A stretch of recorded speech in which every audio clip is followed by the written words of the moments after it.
We good? Yes, sir. All right, let's go. We're almost up.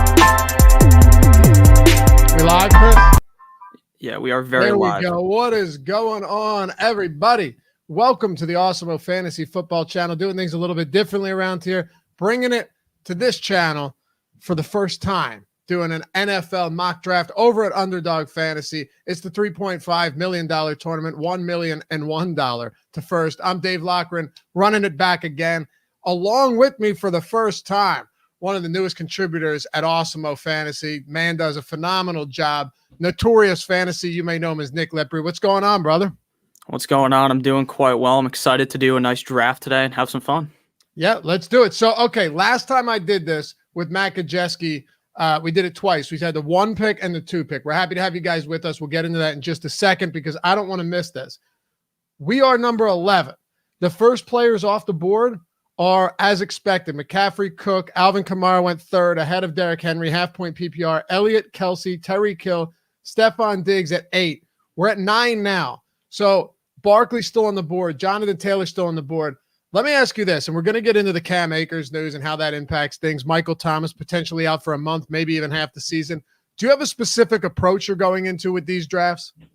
To be honest with you, not really. I don't have too much of a strategy, but where we're sitting right here in a normal draft, I look to go running back, because I feel like the fall off at running back into the third round is pretty strong when you're at the 11th pick. But here we could really do anything. Saquon just came off the board. He probably would have been my pick at this spot, but he's obviously never going to really fall to the 11th. I'm with you. And I think I've been going running back here. I also don't hate the idea of running back wide receiver if a Calvin Ridley is there, who just went at 10th overall. You saw that? Yeah. Or if a DeAndre Hopkins is there. Like, I really like those guys. But listen, I'm happy to take any of these backs. You said Barkley, but we still have Taylor, Eckler, Chubb. I'll let you make the first pick here on your first mock draft show, first live draft show. All right, we're going to go with Eckler here. Even Eckler? Though you probably want Jonathan Taylor, we're going to go with Austin Eckler because I just feel like with Anthony Lynn now gone, with there no chance of Tyrod Taylor starting, this team is just going to be very pass heavy, I think. And I think that Austin Eckler is one of the only running backs in the NFL that can get 1,000 rushing yards and 1,000 receiving yards. And in the first round, I think that's the price you're going to have to pay to get that. I like Eckler. I'm honestly fine with either, and I already have plenty of Jonathan Taylor, so I'm not opposed to it. We're up once again. DeAndre Hopkins just went, of course. Leaves us with Chubb, Devontae Adams. Who do you want to go with here? We only have 30 seconds, so I'll let you pull the trigger, and then we can discuss it. All right, let's go with Chubb because I'm not confident really at all at this point in Devontae Adams because all the stuff's coming out with Aaron Rodgers, and today it even came out that Adams is not looking to extend his contract, so this might be the final year of Adams in Green Bay. This team is going to completely collapse after the season if all of this happens. So I don't know. I just don't feel super comfortable drafting Adams this high right now. If you asked me like 2 weeks ago, I would have been fine. But right now, as more news keeps coming out, I'm very nervous right now. Yeah, that. I'm with you. And it's unfortunate because one of the players that I was going to over somebody like Adams because I could get him a full rounder or more later was Michael Thomas. And I mean, I looked at everything in Michael Thomas. I did multiple videos on him already. I'm sure you've talked about him, but I don't know where you're at. You may have had an entirely different opinion on Michael Thomas. I thought that there was too much overreaction to last season, playing injured throughout, multiple quarterbacks. Drew Brees clearly at the end of his career with a noodle arm. Assuming Jameis Winston were to start, I really liked Thomas in the third round. Thought you could go running back, and then grab him, maybe another receiver. But that's off the table now. So the position thins out a little bit once you get into the third round, but there are still some good options.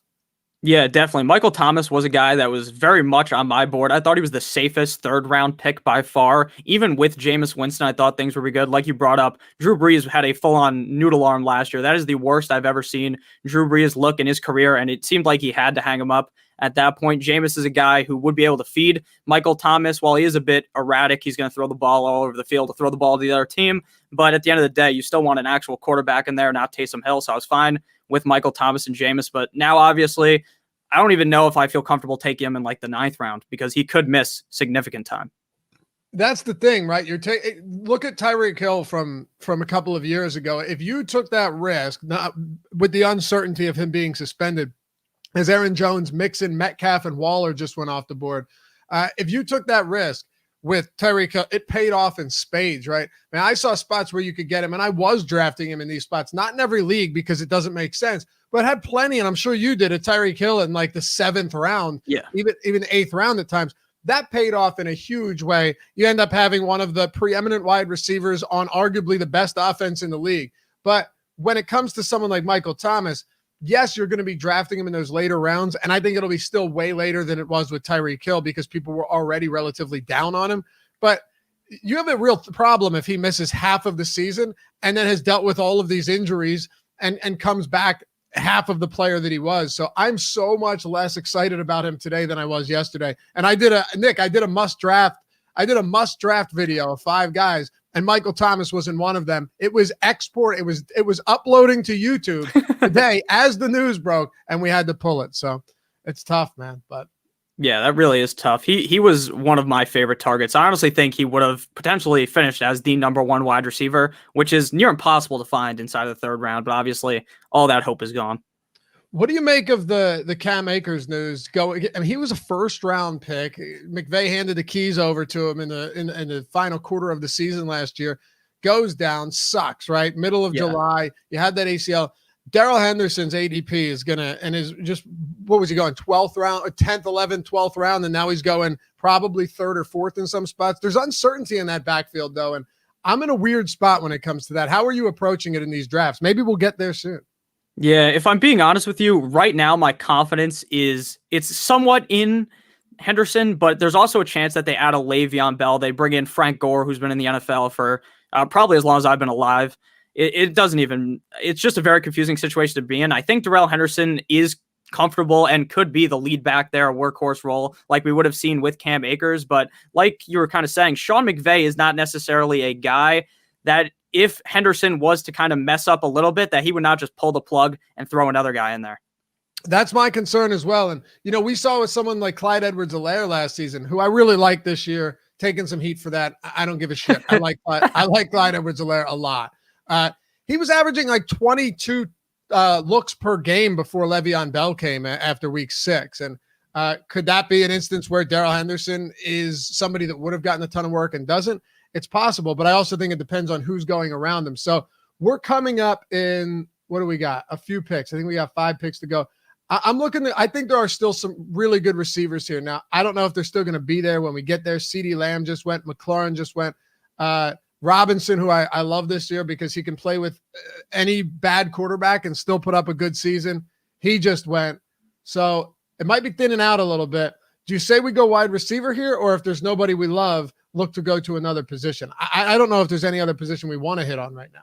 Yeah, Waller's already off the board, and he's like the big tight end I want to get in the 2nd or in the 3rd round. I really think he is just a level above Kittle. I think if you're trying to tier off your rankings, you put Kelsey 1, and then there's a tier break. 2 is Waller, and then 3 is Kittle, because I'm not too sure about what's going to happen with the quarterback position there. Jimmy Garoppolo loves George Kittle, but who knows how that's going to go if Trey Lance is there. And Kittle's also not necessarily an injury-prone player, but we haven't really seen him been able to stretch it on a whole season, really. No, it's an issue too, but I guess we got 2 to go. There's still some wide receivers I like. I've always been a Matthew Stafford fantasy stan, and it doesn't always work. 2 seasons ago, he was on pace for like 5,000 yards and 38 touchdowns through half the season. Last year, not so great, but here we are coming up on this. You still have Robert Woods, Julio Jones. I'll ask your opinion on him because everyone knows where I'm at on Julio Jones. I don't think he should be going this late. Maybe I'm wrong, Nick. No, you're definitely completely on the right standpoint here. Julio Jones is still the Julio Jones of a couple years ago. He's not like 45 years old or something. He's still going to be able to put up elite level numbers, and he could honestly surpass A.J. Brown as the wide receiver 1 in targets on this offense. I do agree with you too on Matthew Stafford. He's one of my favorite quarterbacks in the NFL, so I'd be fine going with either of those guys there. I think Woods is the true wide receiver 1 in LA, and I think there's a chance Julio is in Tennessee. For sure. Let's go. We can go Woods here. Maybe we get Julio when it comes back around. I doubt it, but I already have a lot of Julio teams, not as many Rams teams as I'd like. Another thing too, Nick, that I like about these Rams receivers and that I like about grabbing Julio is you can get this, because in best ball, you're looking to get some team stacks. It doesn't have to be like 3 pass catchers, but you can put yourself at, let's get Julio here. Yeah. Oh man, what a good start. So we got, we got Eckler, Chubb, Woods, and Julio Jones. I'm happy with that. That's beautiful. you can get Woods and then you maybe even a Higbee, and then a late round, 100 plus ADP Stafford. Same with Tannehill, who just gets no respect whatsoever, was the quarterback 2 as a starter in 2019. Last year, QB8 had 7 rushing touchdowns, 11 over his last 2 seasons. Like, I do like grabbing some of these stacks where you can get these wide receivers that you and I both seem to think might be a little bit undervalued, and then grab their quarterbacks later on too in the 9th, 10th, 11th rounds. Yeah, a player I also like doing that with is Burrow and any of his teammates. They kind of go all around the draft. Jamar Chase is one of my favorite targets. T. Higgins. Tyler Boyd's a guy I'm not super high on, but he's still a guy that I'd be fine taking in like the 8th, 9th round where he's going. Yeah. Who do you think in these middle rounds is really going as an overvalued player right now? It's kind of it's a vague question for sure, but you talk about Tyler Boyd. I guess he's more of like a later round guy. You see Jamar Chase, you like him a lot. His ADP has come up a lot. Is there anyone that's going in these upcoming rounds? Because we're going to be picking not back to back, but pretty damn close. Yeah. Do you think is just overvalued in this like 5th and 6th round?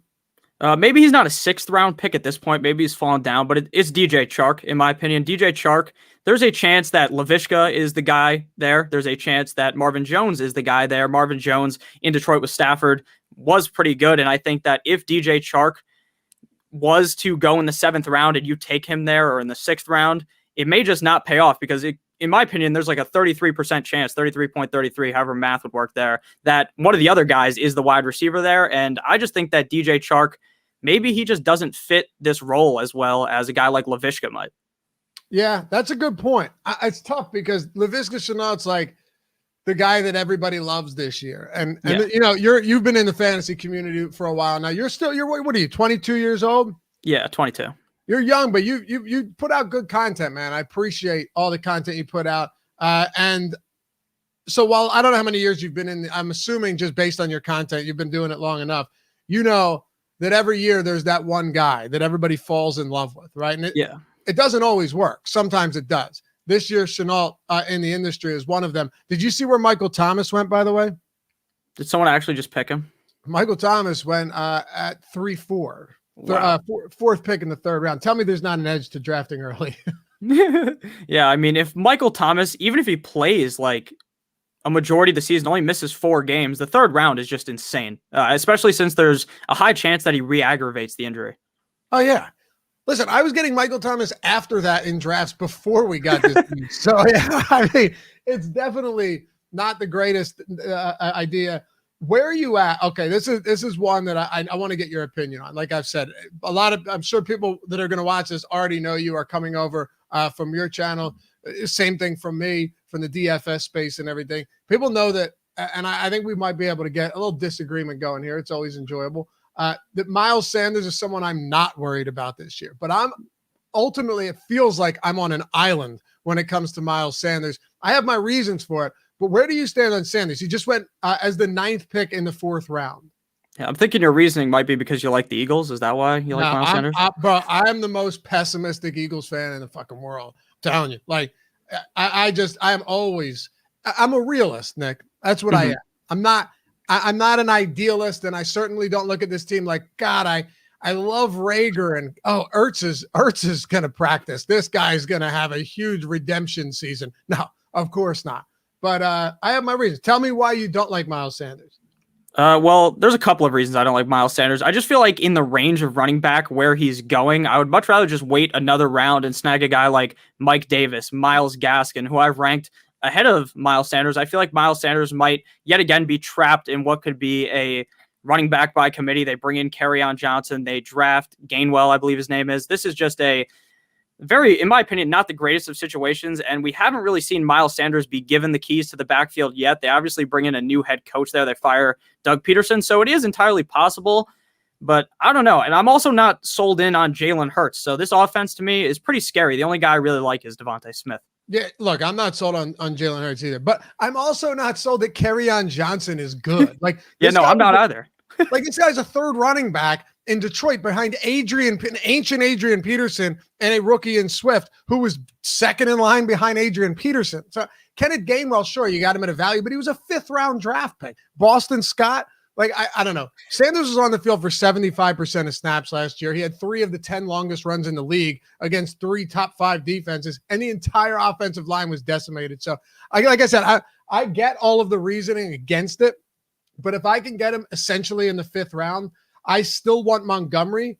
But like, people don't like Montgomery because Tarek Cohen's back. That doesn't bother me as much.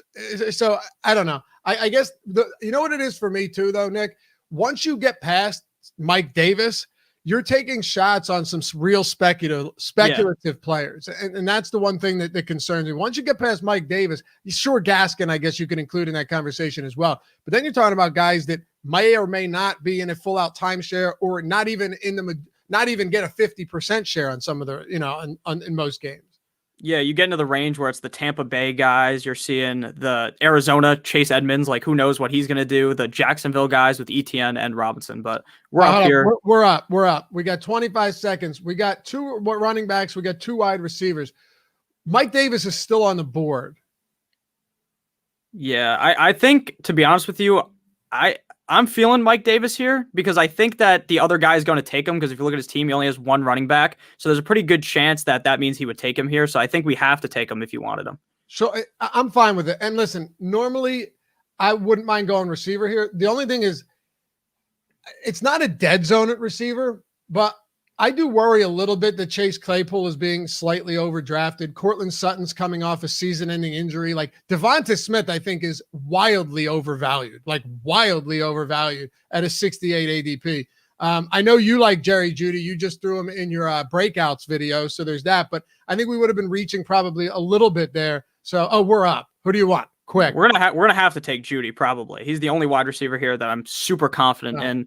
I like Devonta Smith, like I said, but 66 is really high on, say, Yahoo, CBS, something like that. He is much lower down. He's like a 9th, 10th round pick. So there I'm fine paying the price. But in the 6th round for a guy with a quarterback that I'm not sold in on, I'm not even sure, if I'm being honest with you, that the quarterback is going to be the same quarterback. Like, is Jalen Hurts actually the quarterback? There's talks about other people coming in. So I don't know.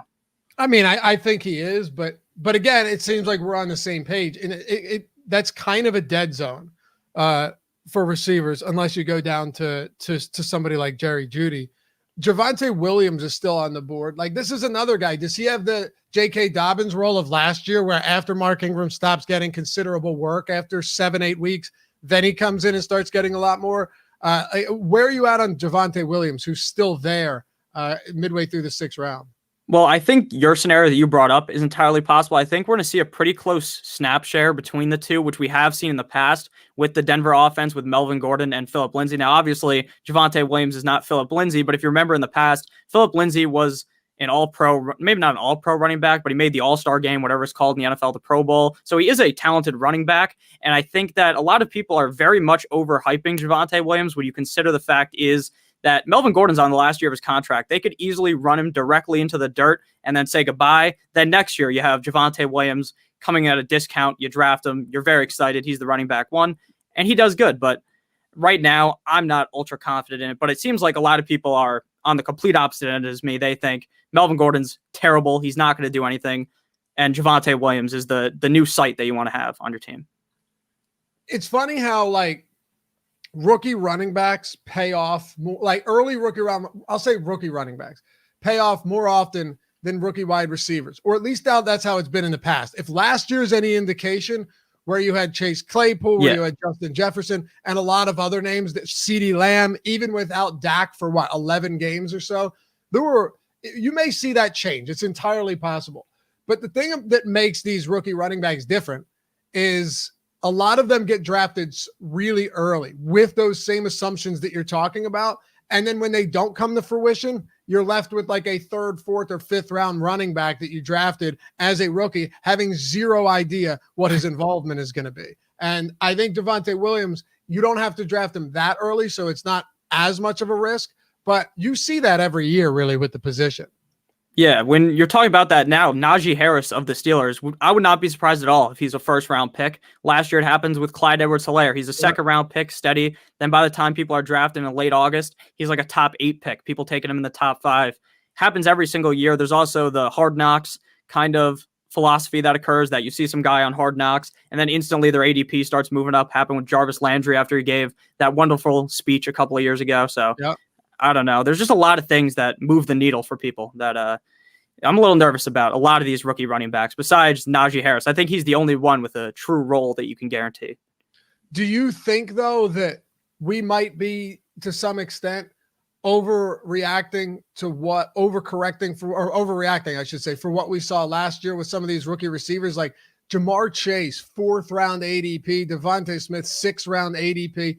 Or do you feel like these guys are being drafted where they should be, and that we're going to see again for the 2nd consecutive season, really 3rd, because A.J. Brown and a couple others a few years ago, see some really huge rookie wide receiver campaigns? We probably will, if I'm being honest with you. I think, though, the price is a little too high at times for drafting Jamar Chase, because Jamar Chase, he's in a loaded offense. There's a lot of wide receivers there that are talented. So don't be surprised if Jamar has some bust weeks and you see T. Higgins dropping 20, 30 fantasy points, really carrying your team. But they're on such a pass-heavy team that almost outweighs that. They were top 3 in passing plays per game last season, and that's even without Joe Burrow.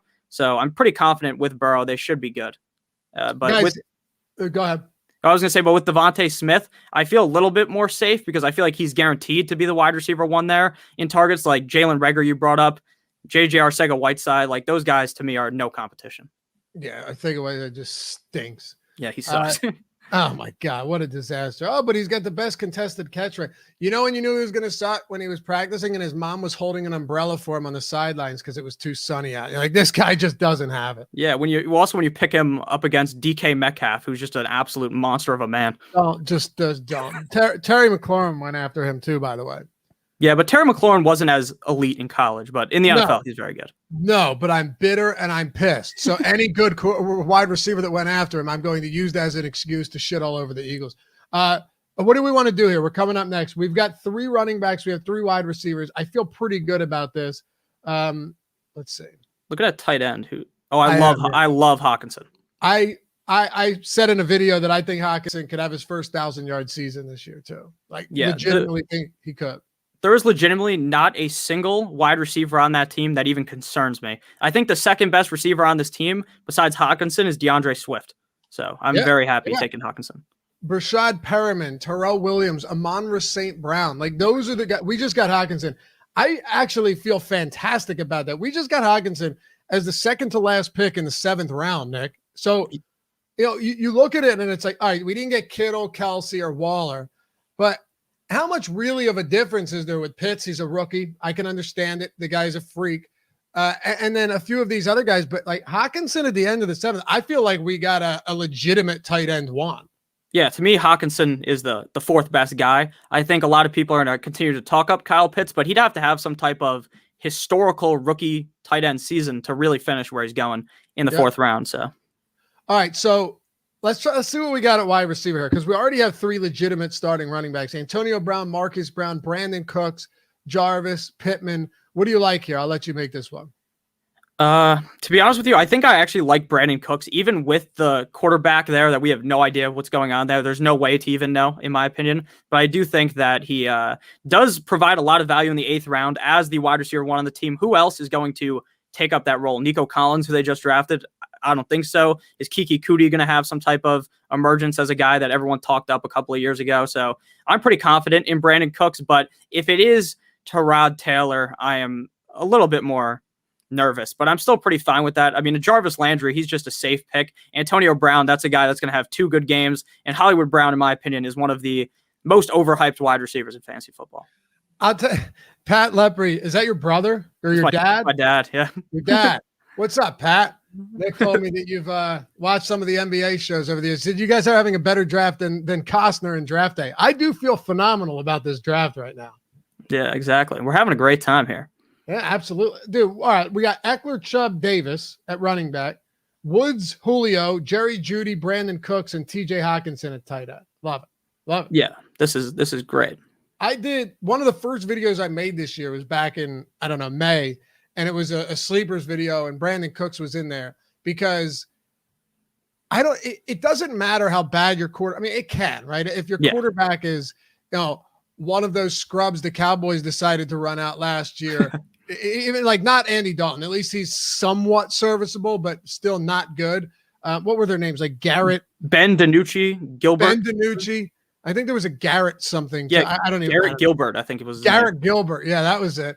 You think about it though. He's the clear alpha on this team. And after Will Fuller went down, he was like the wide receiver 6 for the remainder of the season. He had some huge games.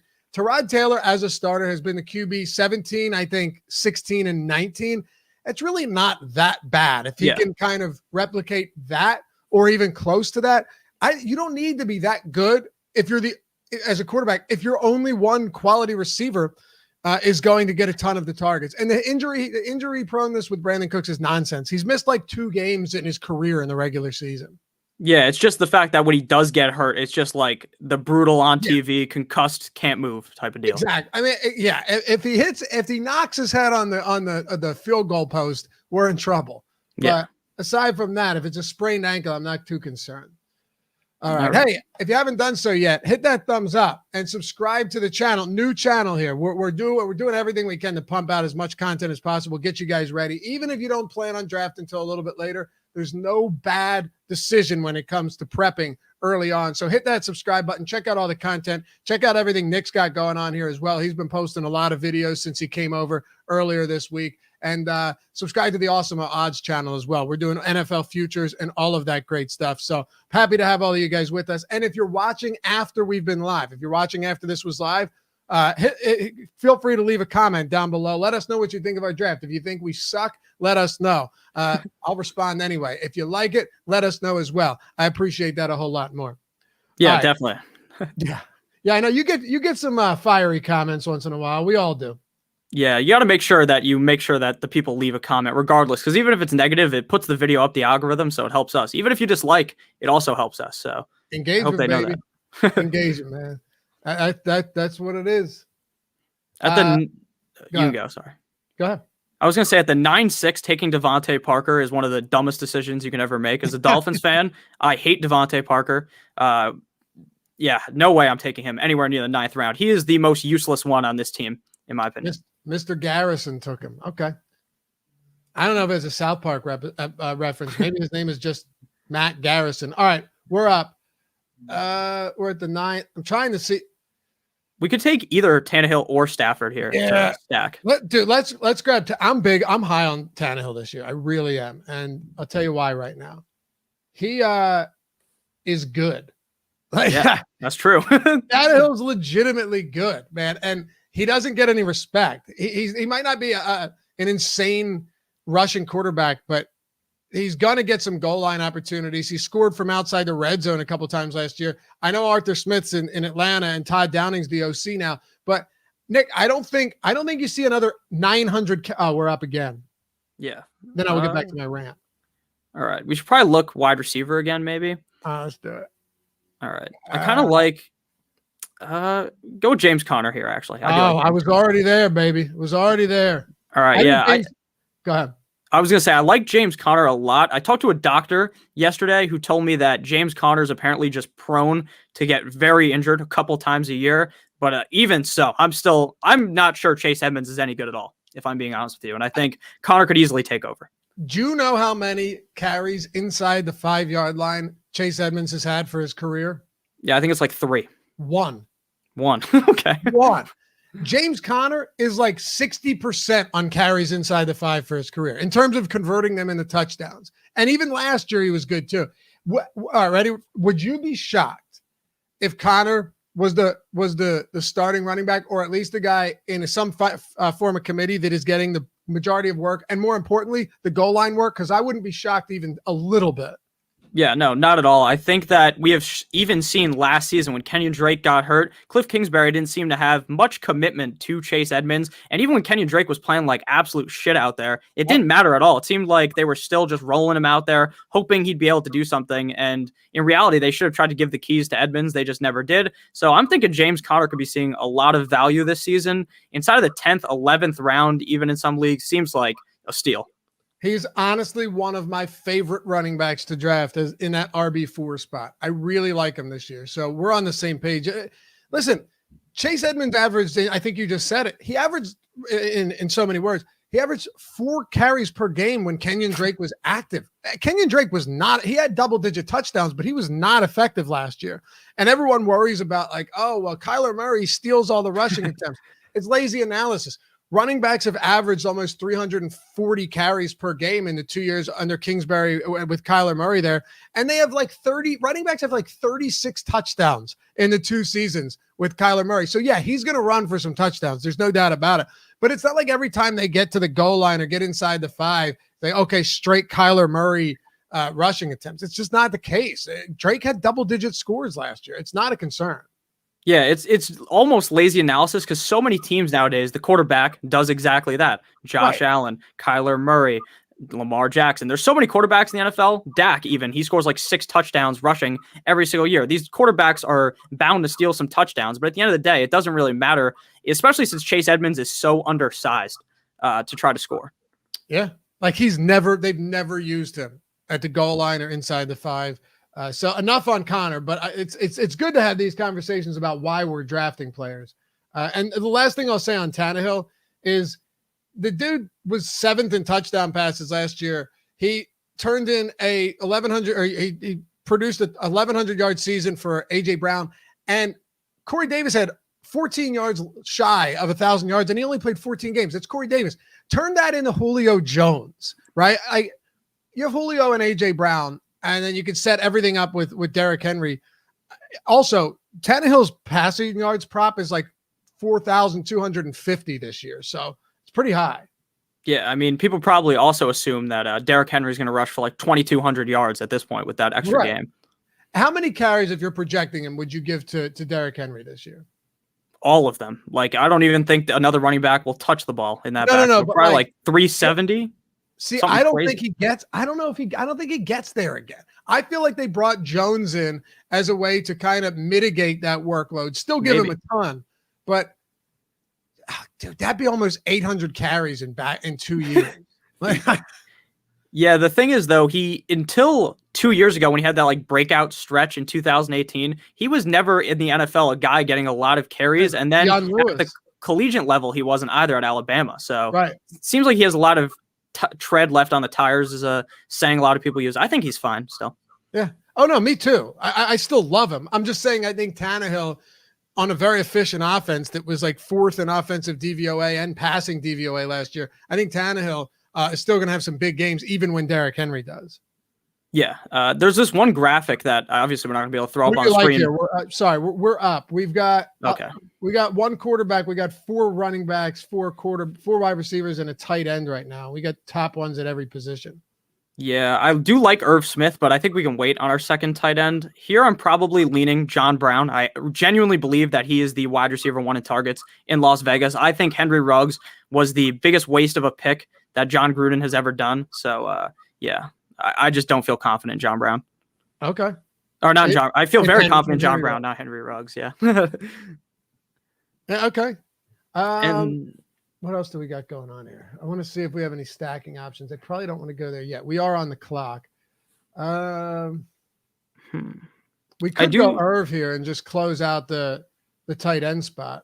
Yeah, I'm pretty happy with that. What do you think about Irv Smith? He's one of those guys that I'm very high on, even though Zimmer came out like 2 months ago and said that, he's not going to get an uptick in targets, which would make no sense to me. Listen, I'm with you, but I drafted Adam Troutman. I don't think he should have been there. I don't think he should. Listen, who else do they have? I like Irv Smith, but who else do they have in New Orleans right now? You don't even have to feel good about the guy, like coming from Dayton or wherever the fuck it was. But you have Deontay Harris, Traquan Smith, Lil Jordan Humphrey. Dude, they don't have anybody if Michael Thomas misses half the season. So sorry, yeah, man. I had to make an executive decision there. I saw him. No, that's fine. I think Traquan Smith went, if you could scroll back, in like the 11th round, which seems kind of maybe not high anymore, I guess. I think he went at like the 11-1, maybe. Yeah, 11-2. Yeah, you're right, 11-2. I kind of feel like what you see a lot of these times when it comes to these injuries, the instant reaction is that people jump on the obvious moves, like, all right, don't draft Michael Thomas, even though somebody in this draft missed that memo. And don't draft him, but draft this guy. Say it was like a Cam Akers Henderson situation or a Mike Evans Chris Godwin situation, Antonio Brown. Godwin and Antonio Brown would shoot up, but then people would forget about who slots in as the wide receiver 3. And I'm wondering if it's just like with New Orleans, there's nobody of real name value, that for a while they're just going to sit back here and we're going to be able to snipe them in the 11th, 12th, and 13th rounds. It's possible. Yeah, I mean, Troutman, I agree. That is a good pick. If you ever try to watch his college tape, it's some of the funniest shit to watch because it's like at Dayton, so they don't actually have like a real camera. It's like a shaky cam footage, like in like the Blair Witch Project or something. That's what it looks like. 7 people watching too. I've watched the highlights before, and it's like, oh, that's Troutman's 9th touchdown in the quarter. He had so many of those games where it was dominant, but I guess you have to consider the competition. Yeah, and Jameis in the past is a guy who has thrown to the tight end. If you remember a couple of years ago, O.J. Howard was on a crushing spree, maybe 2018, 2017, something like that. He was amazing. And so I do think that Jameis is going to be a guy that can throw to the tight end. So I'm pretty confident with Troutman. I think maybe a little bit of a reach over Irv Smith, but, you can do what you want. Yeah, well, I don't think Irv Smith is a sure thing either, but I'm not going to disagree that he might be in a bit of a better spot. Yeah, I also like Gerald Everett, who's on the board right now in Seattle. I like Everett as well. Coach speak is a throwaway a lot of times, but it does appear that Pete Carroll is interested in using him. Dude, I don't know. All of these guys, once you get down here, though, you got to agree with this. All of these guys, once you get down here, they're all to some extent pretty speculative. Like there's no guarantee who it's going to be for New England between Jonnu Smith and Hunter Henry. Gerald Everett, like sure, but we've never really seen him handle a consistent high dose of passing targets. And then same with Irv Smith and Adam Troutman. We're all kind of just taking educated guesses on who's going to be the guy because one of them probably will be a guy that makes an impact, a big impact this season. Yeah, I honestly think a lot of people are sleeping on Jared Cook now on the Chargers. Jared Cook last year, if he scores like 3 more touchdowns on the Saints, he's tight end 4. So for sure, he was the most targeted player in the red zone for the Saints last year. Granted, Michael Thomas was out for a while, but Jared Cook is still a dominant red zone threat. And it's not like he's coming in to play alongside Hunter Henry either. He's supplanting him as the tight end 1. Yeah, I agree. So when we're coming up here, I honestly think we need to probably take another quarterback before things start getting a bit bad because a lot of quarterbacks came off the board. Tua, Ryan, a couple of other guys. So let's see. Are there any stacking possibilities here? Let's see. I don't think so. Do late round stacks if necessary. I'm not opposed to that, but it's looking bleak. Yeah, it is definitely looking bleak down here. At this point in the draft, it's just you're just really hunting for upside. I mean, Carson Wentz is my favorite quarterback out of this group, and I'm the number 1 Carson Wentz hater, to be honest with you. But I still think he's gonna be better in Indy. You are the number 2 Carson Wentz hater. I mean, that guy last year. No, I know what you mean, though. Okay, let me ask you this. Do you think Jameis Winston is the starter this year? Yes, and I think that he could easily finish multiple weeks as a top 5 quarterback. So let's wait around and grab Jameis Winston. We have Troutman. Maybe we can get like a Deontay Harris here. Is he not right here, but later. We might be able to get some legitimate stacks without paying anything for it. Is he even on here? Is it DEO? Yeah. Okay. Yeah. He's still on the board. We're up though. Let's see what we got. All right. I'm going to look at running back and wide receiver. Okay. Yep. Personally, I really like Sterling Shepard. Okay. Yeah. Personally, I think that he's also a cheap guy we could stack later. We could also probably draft Daniel Jones a little bit later.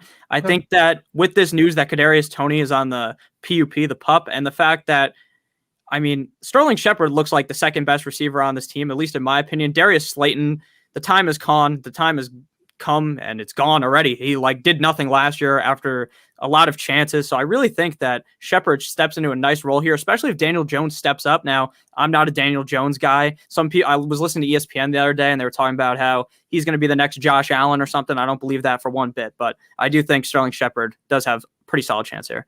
That 100% works for me. Madison went. I wanted to draft Madison there. I like taking some risks on some of those backups because if he were to get this, if Cook goes down, I mean, you're talking. Who do you want to go here? This is tough. This is dead. Yeah, I mean, Tevin Coleman maybe, because he could easily be the guy over the UNC guy, Yeah. whose name's escaping me, Michael Carter. I think that maybe Michael it's a little bit Carter. of a reach, sure, you might say, but there's no way we're getting Tevin Coleman on the next turn. So It's a reach, but I'm fine with it. I actually just did a video on him too. And I was shocked, Nick, that people in the comments were like, oh man, unique take on Tevin Coleman. Totally agree with it though. I thought people were going to be all fiery against that one, but everyone has already crowned Michael Carter as the bona fide starter, and he's being drafted as such. Tevin Coleman came over with Salah, came over with Lafleur, who's their offensive coordinator, and is very comfortable in the offense that they're going to run. It's also possible that he's not the starter in week 8, but I would actually be surprised if Coleman wasn't the starter in week 1. And let me ask you this. I'm sure you know the answer, or at least to some extent. Do you know what Tevin Coleman's stats actually looked like in his touchdown stats before last year when he was out for 8 games and then got phased out of the offense? Because this guy was actually putting up quality numbers. yeah, I was looking at the stats from maybe it was 2019 or 2018, and Tevin Coleman was one of the top running backs in fantasy football, which is just crazy. Back when he was on Atlanta, he was very heavily used with Devontae Freeman. So I think that he's still a pretty solid running back, but there's obviously the injury somewhat concerned. But again, when you're drafting a guy in the 13th, 14th round, if they get hurt, it is what it is. It's just a high upside pick. Yeah, and I agree. We probably reached a little bit, but I don't really. Is it really a reach when the alternative is like Devin Singletary on a team where Zach Moss and him are going to split whatever carries are left behind when Josh Allen isn't throwing or running the ball himself? You know. Yeah, I mean, Devin Singletary is a guy that I have no confidence in. Last year, he was like a 6th round draft pick, and he was one of those guys that I was telling everyone not to draft. He's terrible. Zach Moss is way better than him. For sure. Coleman averaged, right, in the 4 seasons before last year, Coleman was averaging 9 touchdowns per season. Yeah. Those are good numbers. He had what, 12 receiving touchdowns. He averaged about 3 receiving touchdowns a season. The guy can score. I don't think he's going to be good. I don't think either of us want to hype up Tevin Coleman as like the best pick in the 15th or 14th round ever. I'm not saying that, but would you be shocked if he's the starter? I certainly wouldn't. No, not at all. I think Michael Carter's a very good player, but I mean, it's all about the familiarity. Like you said, Tevin Coleman's very familiar with this team, or not necessarily with the team, with the Jets, but with the coaching staff. For sure. And I'll be honest. I wanted to get one of Madison or Henderson's no longer there. I did want to see where he went as well. I like getting some of those guys later that in the event that one of the starters goes down, they become a legit RB1. I don't believe in handcuffing. I don't believe in drafting a 10th rounder to handcuff your first rounder so they cannibalize each other. And then the first rounder goes down and you lost your first round pick anyway. But I do like taking them by themselves because the potential upside in these best ball drafts where it's kind of just winner take all type shit. I like doing that, but I think that could be the case with Connor though, Nick. Like Connor could be the bell cow or at least the lead back in Arizona, and it wouldn't be shocking. Yeah, Pollard's one of those guys I also from Dallas. I saw some debate on Twitter the other day how he's actually better than Ezekiel Elliott because like when Zeke's down, Pollard just puts on those huge numbers. Yeah, he does. I have trouble believing that though. I like Pollard for sure, but Zeke's in isn't even midway through a massive contract right now. And the line was beat up. He was the RB2 with Dak healthy last season. So I don't know. I guess we'll see. And if you've seen that Instagram picture of him, the dude looks like he was created in a lab. It's outrageous how it's insane what he looks like. Yeah, I saw that picture. The other picture I saw the other day was just Saquon working out, and he just looks normal. Like the ACL, all that stuff doesn't matter at all. For sure. All right, so hopefully this guy doesn't take Jameis. So that's we can what get I'm hoping. I already got it queued up, so fingers on the draft button once it lights up. He's got 2 quarterbacks. He's the type of guy that would draft Jameis here just to fuck us over here a little bit. What are the odds you think that Taysom's the quarterback to start the year? I'd say there's like a 5% chance. All right, let me take him first. Dude, okay, so I don't think he will be, but I wouldn't be shocked if he got a lot of snaps and stuff and made life a bit miserable for us. But at the same time, man, Jameis Winston, here's what I could see happening. Sean Payton kind of pulls back on what Winston was doing in Tampa Bay, and he stays a reliable fantasy quarterback, but he makes it so they go run heavier. You have Latavius Murray there still. Let me see if you like anybody here. If you don't, I'm gonna go with Deontay Harris. But if you like anyone, let me know. Go with Deontay Harris. I'm not ultra confident in any of those guys. All right, cool. I think that's fine. I don't care what his ADP says. It means nothing to me. Yeah, I mean, the ADP is not going to update this quick. I'm sure he's going to be a guy that's a 15th, 14th round pick, probably by tomorrow when they actually update it and he moves up. Yeah, you're right. I think we'll actually be, getting Harris 16 here when, like you said, probably tomorrow, even a week from now, watch people start drafting him in like the 13th round. Yeah, I mean, it's just a shot on a guy that could be the wide receiver 2 in an offense. So it's definitely worth a shot. One. Yeah, or the 1. Yeah, like you're saying. I love the idea of getting Jameis, Trautman, and Deontay Harris on a team that doesn't have a legitimate number 1 yet. Like, what if we just grabbed him and we just went, look at this, Nick. We got Trautman at 134, Winston at 179, and Harris at 182. This could legitimately be the 1 and 2 pass catchers on the team for all we know. Traquan Smith hasn't proved much. And the quarterback, and you're getting them as basically like as late round as you can get them. Yeah, I wrote about Traquan Smith earlier, and he literally has only really had a couple of good games. He had a good game last year against Detroit. He just dusted them. But besides that, he hasn't really ever put it on for a long period of time. So I wouldn't be surprised if he was pretty good. The only other name that was up there, I don't know how to pronounce his name. It's like Zacharias. He's the wide receiver 3 in Atlanta. Oh, Olamide Zaccheaus? Yes, very bad at pronouncing that name. We all are. I still call Kerryon Johnson, and I get shit on for it all the time. But yeah, Zaccheaus is a really interesting one to me. Yeah, he's still available now. I mean, he's a fine pick, I think. I do believe, though, a lot in Russell Gage. I think Russell Gage fills the gap as much as you can fill for Julio Jones, right? Julio Jones, one of the best wide receivers of the generation. He's an all-time talent, but I still think he does fit the role pretty good. But at the value, I'd be fine taking Oladime, or however you say his name. Olamide Zaccheaus. All right. Yeah. So let's take a look at this. And in case you guys are wondering where we're drafting, Underdog Fantasy. I absolutely love drafting here. I'm not saying this because they sponsor the show. You've seen me do reads on other ones that I might not be enthusiastic about, and the reads are less enthusiastic. No, I'm just kidding. All of our other sponsors. But in all seriousness, Underdog Fantasy, it's fantastic. They already had a $50K to first tournament called the Puppy. It's $5 to enter. It filled in like a week in early to mid-July, right? It's for a reason. The drafts are awesome. The UI is awesome. You could do it on your desktop, on your laptop. The app is awesome if you want to do it on your phone. Download the app, go to Underdog Fantasy, do whatever you want. But when you do it, if you haven't signed up yet, if you want to do some drafts with Nick and myself and hang out in these and get some action on them, use the promo code Awesemo, AWESEMO. When you sign up and deposit, you get $25 using that promo code Awesemo. You can jump into this $1 million to first $3.5 million contest. It's the biggest one ever in the history of best ball. All of that. Use the promo code Awesemo. Get your $25. Check this site out. I think you'll really like it a lot for sure. So go to UnderdogFantasy.com, download it in the app, whatever you want to do, and we'll see you over there.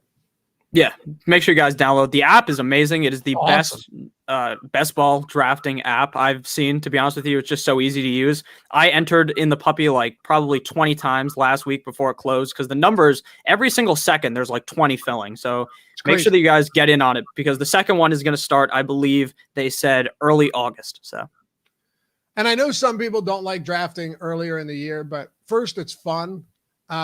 There definitely are advantages to drafting later in the year, but for everyone that had Cam Akers in the first, somebody had Darrell Henderson in the 11th, right? Like it's tough, but yeah, there are definitely advantages to both. I think you and I probably just love drafting too. So yeah, exactly. Drafting is the most fun part about fantasy football. So you can just do it every single day on Underdog and just have a great time. Yep. And with best ball, it's literally the only part about it. Yeah, you don't even have to edit your lineup, which is the most annoying thing if you're in like 12 leagues trying to do the waiver wire every single Tuesday. Oh, yes. It's too much, man. Once I got heavy in the DFS, I stopped being able to do the the 100 fantasy like season long leagues every year. Best ball just makes more sense. Exactly. We saw Zach Ertz go at the 17.5. Apparently, he's just not leaving Philadelphia. I don't get that at all. They said they were going to trade him, but he's just still sitting there. So I guess that really does hurt Dallas Goedert, who I thought had top 5, 6-ish tight end value. For sure. It does, but there's now word that Ertz might be practicing and showing up to training camp, but it's still no certainty that he's actually going to play for the Eagles this season. Some people think that he's going to be out there and try prove it, whatever, and then they trade him mid-season. That's a possibility, but we'll see. Zacchaeus just went. That's tough. Xavier Jones is still on the board. He's the number 2 behind Darrell Henderson in LA, but I'm not too confident in taking him, if I'm being completely honest with you. Sure, it's definitely a huge risk because they could just bring someone in, like I was talking about earlier. Yeah, it's tough. Pringle's interesting. Rashad Penny's interesting on a contract, on a rookie last year of his rookie deal. I like Damian Williams. I think if Montgomery was to go down, he'd really fill the role, not Cohen. We can do Damian. Yeah, Cohen, no way. And Cohen's also reported to potentially be missing games early on in the season, which is really good for David Montgomery, who we talked about, he liked earlier. Yeah, absolutely. Okay, we can go. I went Damian Williams here. We got one coming up. So here's what we got. I just want to let you guys know. Best ball strategy is totally different. There's no waiver wire moves. If you're new to the format, there's none of that. There's no in-season trades. You're looking for upside later in these drafts. That's why we're talking about, like, if this guy were to go down, it doesn't matter if we don't have Montgomery. We got 2 quarterbacks. We got 6 running backs, 7 wide receivers, 2 tight ends. Let me see if there's anything here at wide receiver that we can look at. I do like Byron Pringle or Josh Palmer. Yeah, that's what we're going with. I like Pringle a lot. Mecole Hardman's ADP is very high, but we saw last year when there were some injuries to that wide receiver core, Byron Pringle actually got a little bit of work. So yeah, Pringle is more of the Sammy Watkins type to fill that role compared to Mecole Hardman. So right, exactly. I want to see where you scrolled past Henderson, I think, if that's what you're looking for. Oh, did I really? There you go. Okay, he went at the end of that guy got pretty good value on him, I would say. Yeah, I agree. I think that, though, in a big tournament like this that we entered, that you're really hedging taking Darrell Henderson because someone already took Darrell Henderson in the 13th round 7 million times. So you're kind of just, I don't know, that in a tournament like this, but if we're talking for redraft, he's a fine 5th round pick. It's a good point. Yeah, like at this rate, maybe you're just better off not spending that draft capital on him and hoping that Todd Gurley or Le'Veon Bell or the dreaded Frank Gore comes back and starts getting all the work. Yeah, or you're just hoping that it's like a running back by committee full on, and then you just didn't bite the bullet in the 5th round, and the person who drafted in the 13th round or 12th round aren't happy either. Yep, and maybe that could be the case. I don't know. If it's not the case, Henderson's going to be well worth a 5th. There's no doubt about it. But yeah, 100%. At the end of the 5th round, nearly a 6th round pick, there's a whole lot of value in taking that, especially if he is really given the keys to the offense and he is the true running back workhorse type of deal in LA. Yep. I wonder if people are going to start reaching on, and our draft is over, by the way. I wonder if people are going to start reaching on some of these backups even higher at this point, based on what we just saw with Akers. But the thing is, and I tweeted about this, some people agreed, some people disagreed. What I was saying is taking the victory laps on guys like Darrell Henderson, but I don't have any Cam Akers. I have a lot of Darrell Henderson. But I did nothing right outside of employ a strategy that is, all right, let me get some backup running backs, different ones in each draft, because you know what, Nick? If Zeke goes down and I have Pollard, or Cook goes down and I got Madison, or Akers goes down and I got Henderson, then you're in good shape. Or you got Dillon if Jones goes down. Yeah. But you're not doing anything right by being like, well, Cam Akers never gets hurt, but I think he's going to get hurt in July and he's going to tear his ACL. It's all nonsense. The strategy is right. You can take credit for the strategy, which so many people are already doing, but not for the individual player going down. That's the part where luck comes into play. Yeah, it's like if you drafted Chuba Hubbard, however you say his name, and then Christian McCaffrey got hurt, and you see people, Twitter is a place where people just do the victory walk. They dance on the grave of injured players, which is it's just terrible. It's terrible, Ken. Mm-hmm. All right, so we are in business, and I would say that's actually one of my favorite drafts that I've done so far this season. Let's see what we got. Tannehill and Winston at quarterback. Perfectly happy with that. Where do you think, and hang out with us for as we recap this, go over some review here. Where do you think Winston goes if and when he is declared the starter? See, the thing is, I think even when he gets declared the starter, people will be talking about how, Taysom Hill is going to get a lot of work. So I don't think anyone's really super on the Jameis train, whereas I am. I believe that Jameis Winston is the clear starter there. And I believe that without Michael Thomas, it's a little bit tougher for him to be a top 10 quarterback. But I could easily see it. He's a guy who slings the ball a million times, and he got that LASIK surgery, so maybe he has better vision now. Yeah, right after the contract year where he screwed. I mean, that makes no sense at all. Like, let me wait till after I screw myself out of a long-term contract to get my eyes fixed. Okay. Yeah, exactly. So I'm with you though. I think Winston, I think you probably see him go to like 140 or so. Maybe even a little bit behind like a Matt Ryan range, but either way, we got him at the 179. We got Tannehill at 107. Eckler, Chubb, Mike Davis are 1, 2, 3. I love that. Connor as our 4. Coleman is the 5, Damian Williams as our 6 running back. Our wide receivers, Robert Woods, who we both think is probably the wide receiver 1 there in LA today or this year. Julio, a steal at 38. He's a steal at 38. Jerry Jeudy, you like him a lot. We both like Brandon Cooks a lot at 86. I don't care who his quarterback is. He's the alpha. John Brown, Shepard, Deontay Harris. I love that with the stack with Winston. We got him at 182. Byron Pringle, and then Hawkinson and Troutman. That's a beautiful draft. It is. That's a nice chef's kiss of a draft right there. It is a nice chef's kiss of a draft. I feel great about it. We got 2 stacks with the quarterbacks. We got a double stack with Winston and a single with Tannehill and Jones. That's all we're going to need. Anyway, Nick, this has been a great time, man. We'll be sure to do this again. Where can everybody find your work? All right. Make sure that you guys subscribe to this YouTube channel. First and foremost, we're going to be here every single day posting content, 1 video a day from me, Monday through Friday. Make sure you follow me on Twitter at NotoriousFNTSY. I have 13,000 YouTube subscribers on my channel, only 1,000 followers on Twitter. So I kind of look like a little boy on there, I guess. So make sure that you guys follow me on Twitter. That's the most important thing. Got to get the followers up. Hit him up. Get it up. At NotoriousFNTSY. Hit me up at Laffy_D, LOUGHY_D. We'll catch you back here soon. Remember, Awesemo deposit. That's the promo code over at Underdog Fantasy. Free $25 when you sign up and deposit using the promo code Awesemo. It's been fun. Thanks to our boy, Chris Karen, for producing. We'll see you back here next week for another one of these drafts. Hopefully we don't get more absurd injury news throughout the week, but if we do, we'll be here to break it down and track these drafts. Peace. See you guys later.